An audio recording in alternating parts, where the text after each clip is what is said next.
ನಮಸ್ಕಾರ ಎಲ್ಲ ರೈತ ಸೋದರ ಸೋದರಿಯರಿಗೆ.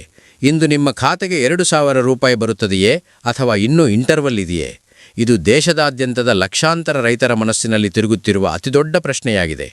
ಹೌದು, ಪ್ರಧಾನಮಂತ್ರಿ ಕಿಸಾನ್ ಸಮ್ಮಾನ್ ನಿಧಿ ಯೋಜನೆಯ 22ನೇ ಕಿಸ್ತ್ ಬಗ್ಗೆ ಭಾರೀ ಚರ್ಚೆ ನಡೆಯುತ್ತಿದೆ ಮತ್ತು ಇದೀಗ ದೊಡ್ಡ ಅಪ್ಡೇಟ್ಗಳು ಬಂದಿವೆ. ಈ ವಿಡಿಯೋವನ್ನು ಕೊನೆಯವರೆಗೂ ನೋಡಿ, ಏಕೆಂದರೆ ನಾನು ನಿಮಗೆ ಸಂಪೂರ್ಣ ಸತ್ಯಾಸತ್ಯ ವಿವರಗಳನ್ನು ತಿಳಿಸುತ್ತೇನೆ. ಯಾವುದೇ ಅಪಪ್ರಚಾರ ಅಥವಾ ಕೇವಲ ಊಹಾಪೋಹಗಳಲ್ಲ. ನೀವೀಗಾಗಲೇ ಈ ಚಾನೆಲ್ಗೆ ಸಬ್ಸ್ಕ್ರೈಬ್ ಮಾಡಿಲ್ಲವೆಂದರೆ ತಕ್ಷಣ ಮಾಡಿ, ಬೆಲ್ ಐಕಾನ್ ಒತ್ತಿ ಆಲ್ ಸೆಟ್ ಮಾಡಿ, ಏಕೆಂದರೆ ಇಂತಹ ಮುಖ್ಯ ರೈತ ಸಂಬಂಧಿತ ಸುದ್ದಿಗಳು ಮೊದಲು ನಿಮಗೆ ಬರಲಿ. ಕಮೆಂಟ್ನಲ್ಲಿ ನಿಮ್ಮ ರಾಜ್ಯದ ಹೆಸರು ತಿಳಿಸಿ ಮತ್ತು ಈ ಕಿಸ್ತ್ ನಿಮ್ಮ ಖಾತೆಗೆ ಬಂದಿದೆಯೇ ಎಂದು ಹೇಳಿ. ನಾವು ಎಲ್ಲರ ಸ್ಥಿತಿಯನ್ನು ಒಟ್ಟಿಗೆ ಚರ್ಚಿಸೋಣ.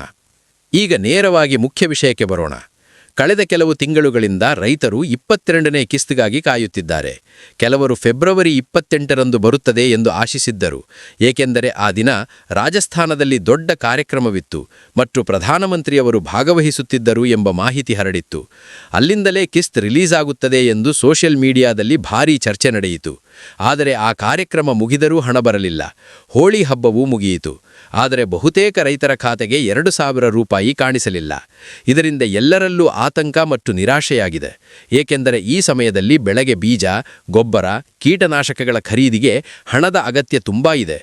ರೈತರು ಈ 2,000 ರೂಪಾಯಿಯನ್ನು ಸಣ್ಣ ಆರ್ಥಿಕ ಸಹಾಯವಾಗಿ ನೋಡುತ್ತಾರೆ ಮತ್ತು ಅದು ಸಕಾಲದಲ್ಲಿ ಬರಬೇಕು ಎಂದು ಬಯಸುತ್ತಾರೆ.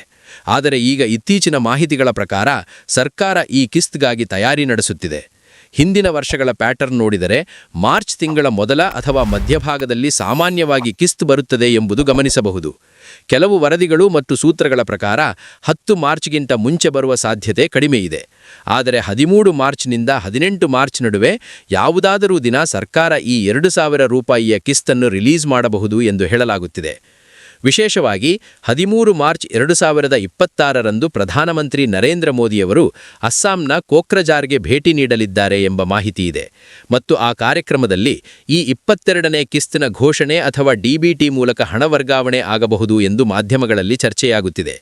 ಆದರೆ ಇದು ಇನ್ನೂ ಅಧಿಕೃತವಲ್ಲ. ಸರ್ಕಾರದಿಂದ ಅಂತಿಮ ದಿನಾಂಕ ಘೋಷಣೆಯಾಗಿಲ್ಲ ಎಂಬುದನ್ನು ನೆನಪಿನಲ್ಲಿಡಿ. ಆದ್ದರಿಂದ ರೈತ ಸೋದರರು ಯಾವುದೇ ಫೇಕ್ ನ್ಯೂಸ್ಗೆ ಮೋಸ ಹೋಗಬೇಡಿ. ಕೇವಲ ಅಧಿಕೃತ pmkisan.gov.in ವೆಬ್ಸೈಟ್ ಅಥವಾ ಮಂತ್ರಾಲಯದ ಅಧಿಕೃತ ಸುದ್ದಿಗಳನ್ನು ನಂಬಿ. ಇನ್ನೊಂದು ಮುಖ್ಯ ಸುದ್ದಿ ಏನೆಂದರೆ ಫಾರ್ಮರ್ ಐಡಿ ಬಗ್ಗೆ. ಸರ್ಕಾರ ಮುಂದಿನ ಎಲ್ಲಾ ಕೃಷಿ ಯೋಜನೆಗಳನ್ನು ಫಾರ್ಮರ್ ಐಡಿಗೆ ಲಿಂಕ್ ಮಾಡುತ್ತಿದೆ ಎಂದು ಈಗಾಗಲೇ ಘೋಷಿಸಿದೆ ಮತ್ತು ಪಿಎಂ ಕಿಸಾನ್ ಯೋಜನೆಯು ಅದಕ್ಕೆ ಸೇರ್ಪಡೆಯಾಗಿದೆ. ಅನೇಕ ರಾಜ್ಯಗಳಲ್ಲಿ ಇದಕ್ಕಾಗಿ ಕ್ಯಾಂಪ್ಗಳು ನಡೆದವು. ಆದರೆ ಇನ್ನೂ 35ರಿಂದ 40% ರೈತರ ಫಾರ್ಮರ್ ಐಡಿ ಪ್ರಕ್ರಿಯೆ ಪೂರ್ಣವಾಗಿಲ್ಲ. ಸರ್ವರ್ ಸಮಸ್ಯೆ, ಸಿಎಸ್ಸಿ ಸೆಂಟರ್ಗಳಲ್ಲಿ ದೊಡ್ಡ ಕ್ಯೂ ಅಥವಾ ಸರಿಯಾದ ಮಾಹಿತಿ ಇಲ್ಲದ ಕಾರಣದಿಂದ ಇದು ವಿಳಂಬವಾಗಿದೆ.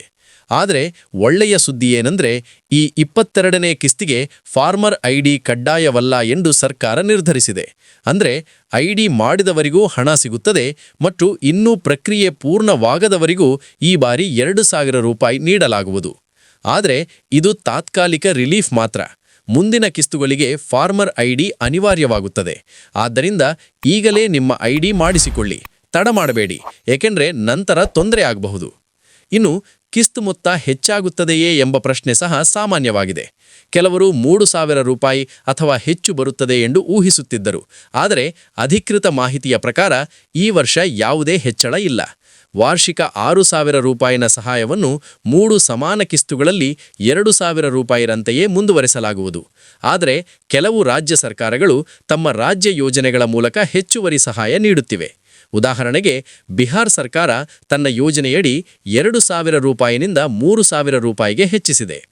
ಮತ್ತೊಂದು ಮುಖ್ಯ ಪಾಯಿಂಟ್ ಏನೆಂದರೆ ಕೆಲವು ರೈತರಿಗೆ ಈ ಬಾರಿ 4,000 ರೂಪಾಯಿ ಸಿಗಬಹುದು.